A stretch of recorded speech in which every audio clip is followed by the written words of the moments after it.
Lovely, welcome. Okay, I've got as far as I sort of wish to use all that structure. It's not necessarily if you feel you don't need it. You can also add it later when you're working things out to find particular points or see if something is actually wrong. But I use all my tricks at any time of a portrait to try and work things out and get things correct, from sighting, measuring, structural drawing, and just straight observation, just guesstimating and testing how things are. I also use a lot of contour drawing. So here we go. I have this here. So I'm going to get another colour. I'm going to clean my brush. Get another sort of darker colour, sort of more a different colour, still light and still quite, just so it's different from those ones. And I'm going to work a few things out and do some structural drawing. So I've got my nose. It's a good place enough to start. You can start anywhere. It's sort of there.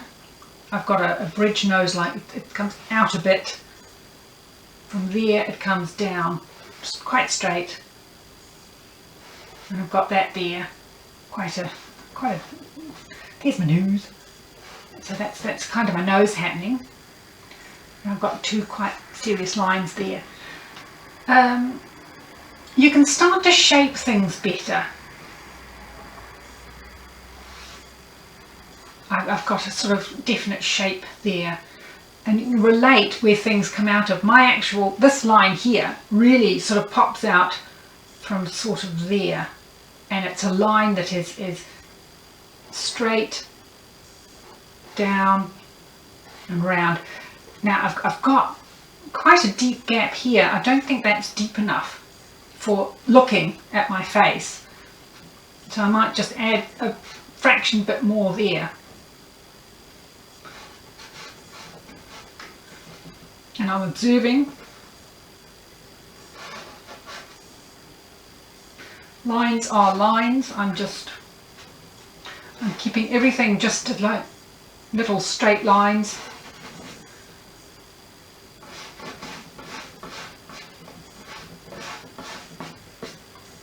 And I'm seeing lines that come along. Okay, for my eyes, because I'm in perspective, these should be like 3, 1, and then 2, and then 3, but I'm in perspective. So this one would be fractionally smaller.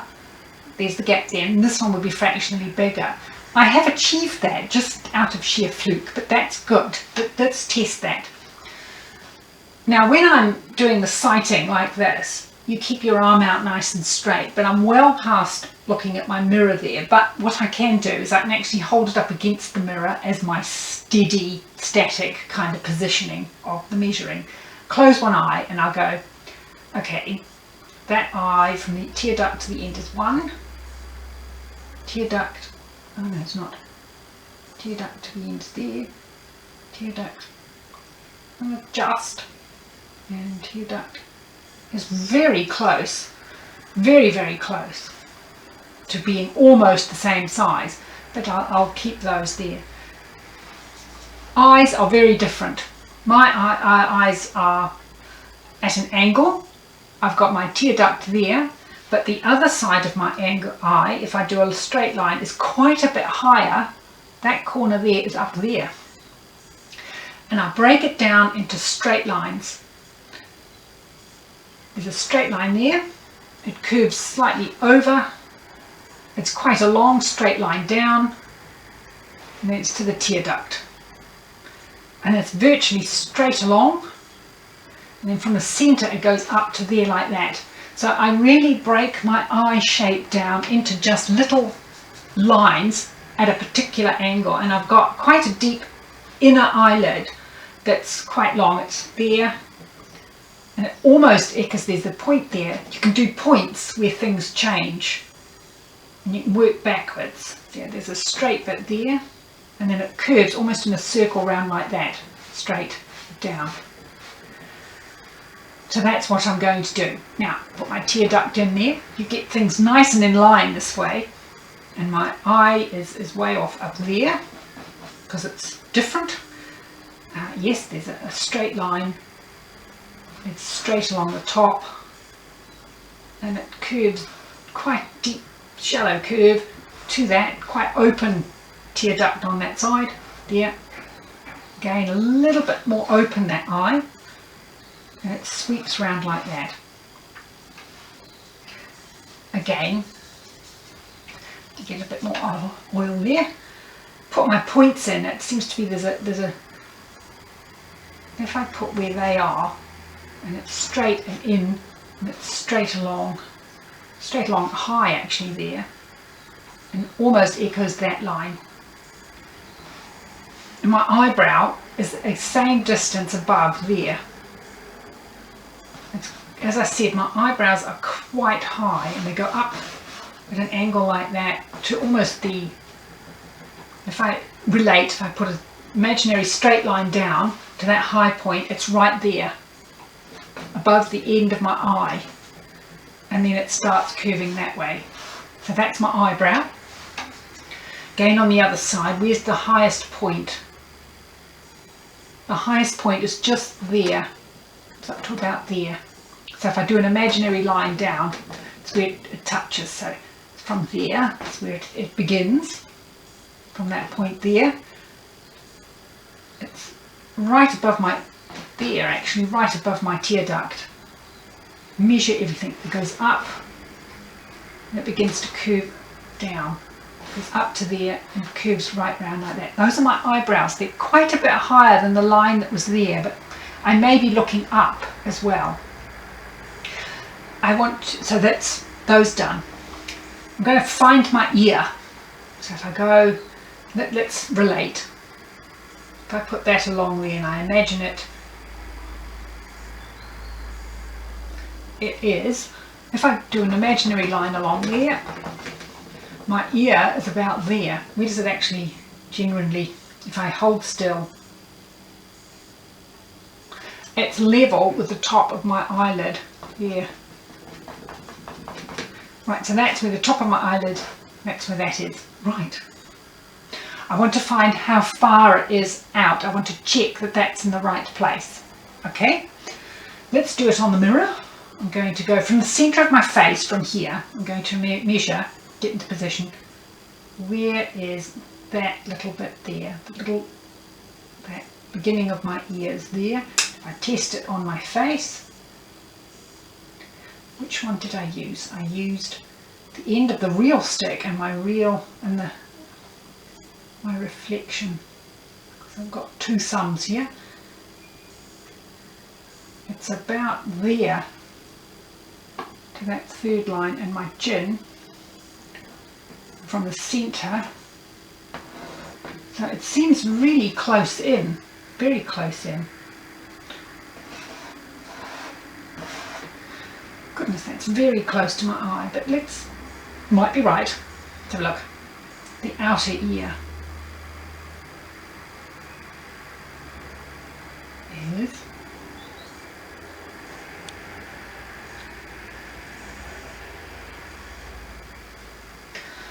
right just under my ear tear duct. So from the centre of the forehead, it's there. The edge of my ear is there. The extreme edge of my ear, and it's a line down like that. Right, okay, I think I've got those in the right place. Let's find out my width as opposed to my height, whether I've got this in the right place. Okay, I'm going to measure my entire ear to cheekbone. I'm going to, hang on, just remember what I was measuring from. There to there, there. Right, it's about, if I stop talking, my chin to my brow, it's about there. And that is very close, which is very pleased that that's actually very close. I can actually start to shape the outside perhaps line. Comes out, there's a brow line that's straight and in, that comes down straight and in like that. It actually sweeps round in a circle around my eye, and there's that line. I can see that line now. and these triangle lines that are the underside of my eye. So I can put those in. It looks terrible, but it's over liney, but never mind. And then from there, I've got a cheekbone, comes down, flesh in there. That's the cheekbone, there's flesh in there.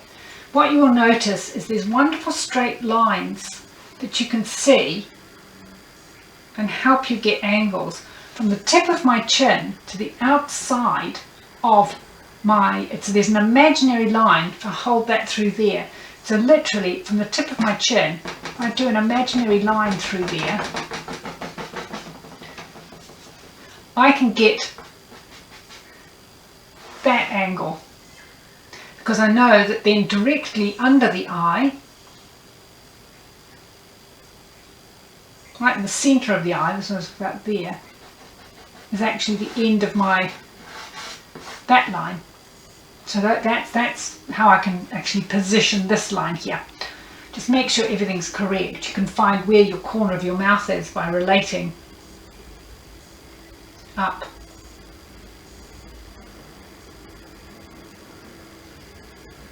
Right in the centre of my eye. Yep, it's about right. Looks like a creature, right? And that's there. I've got a round chin there. I'm going to put that there. Yes, there's a line, I've got quite a, where's my end of my, that line is correct because I've sort of drawn it right from there, there. Right, I've got quite a, things going on in my jaw now. It's not smooth, but that's okay. There's a line there. Yes, I can put lines like, you can actually add all sorts. I'm getting an awful lot done. I've done enough on the face, I feel, that I would like to begin when it's a bit more firm and dry to actually start putting in blocks of colour, but I need my neck and perhaps a bit of work finishing off the face. So I need to find how my neck sits underneath the head and where the pit of the throat is here. So how I do that is I find what depth it is. So again, I will measure, get into position. I'm going to find the bottom part and the exact centre. Right, here we go.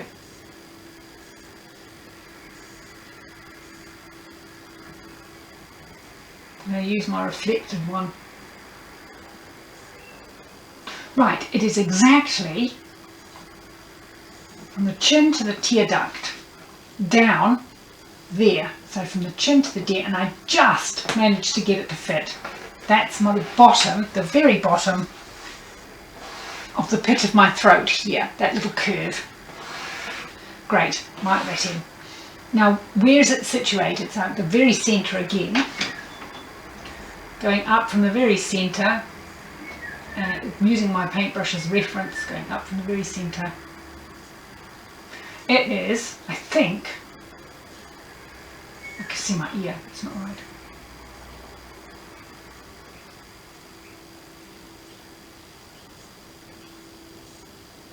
One eye closed. I can't quite get, oh, it's right here. It's right sort of, I'll do an imaginary line down. It's right there. That's the absolute centre of my pit of my throat. And either side of those is the ends of your collarbones, your clavicles. So I'm going to put 2 little circles in there just to indicate those. Wonderful. From those 2 anchor points, I can actually put these muscles that come from the ear and wrap round like bonnet strings of the neck. They're quite important.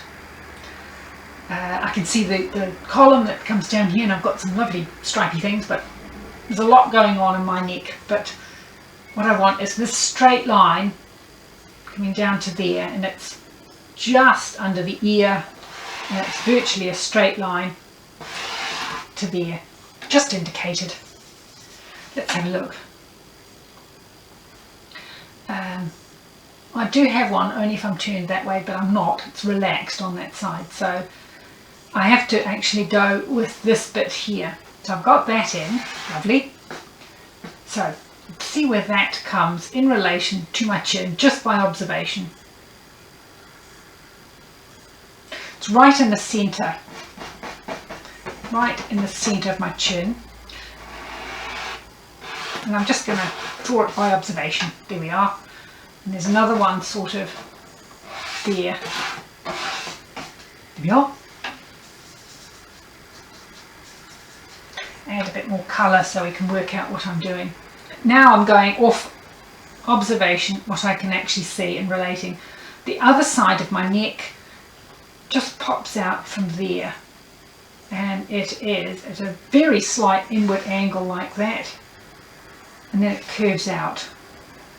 Now up here, it comes from behind the ear, it comes down like that. Now I want, looks pretty thin, but it's okay. We've got other things happening down here. My straps, that's what I want on my picture. So I'm going to work out where this one is, where that begins. Okay, now it is, it's one, yeah, it's one, it's that depth, my chin depth, so it's there. Cool. That I contour draw.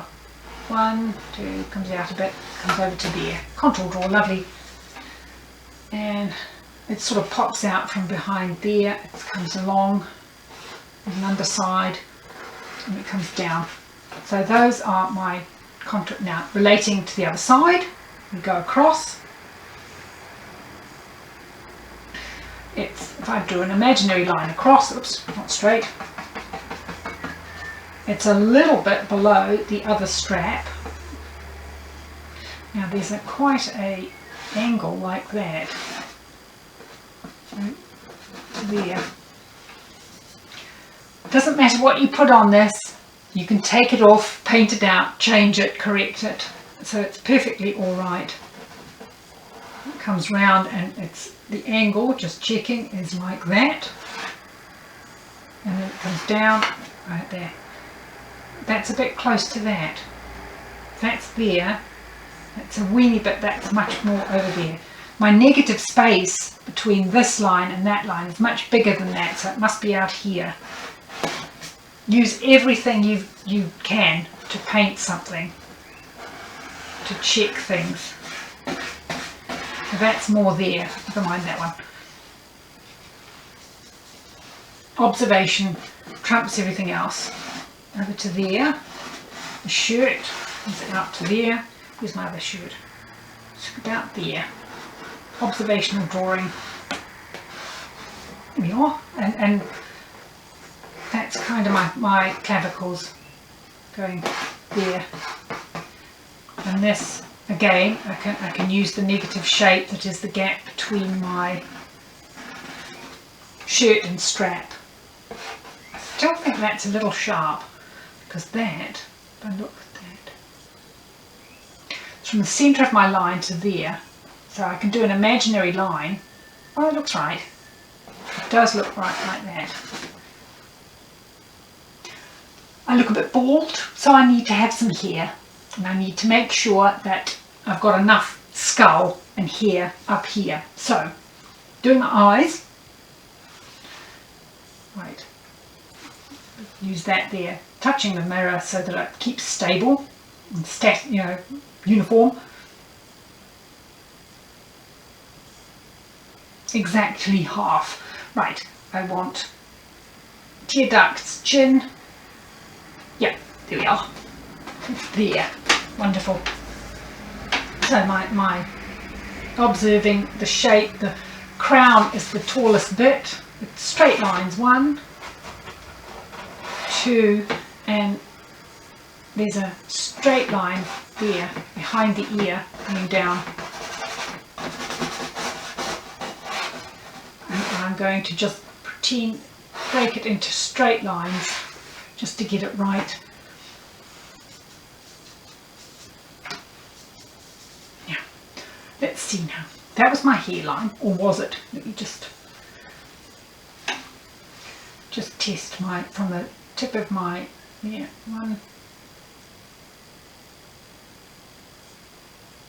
Yeah, it was exactly that. Right, it was exactly that. Okay, lovely. Getting this line in, this temple line. There's a line there, but there's also lines that come in here, and that is a straight line from there.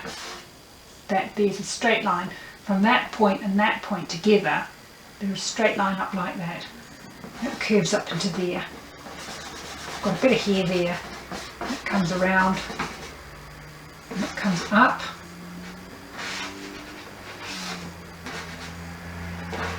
I'm only going to do cuts across my brow,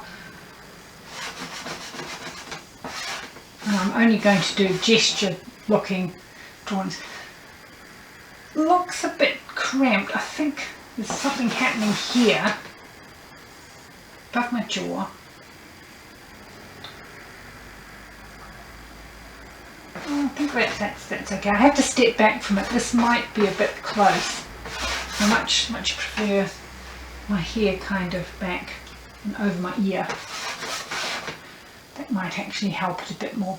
You will also notice I haven't put my glasses in. They're big enough that I can actually see through them and see my eyes. But I also feel they might be a bit heavy at the moment and a bit sort of difficult to work around. So I've actually worked around my glasses without putting them in. Although they're wonderful to get angles.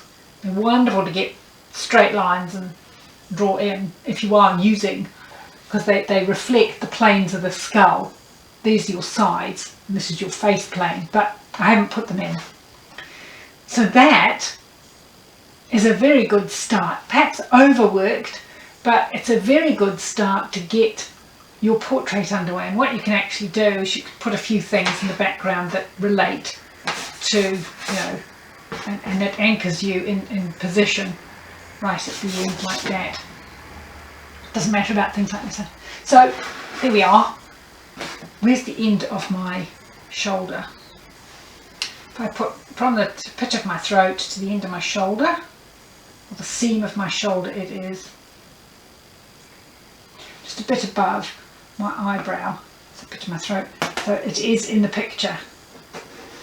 That there, and it is level with, do a straight line, level with there. Imaginary line across. That's where that seam of my shoulder is.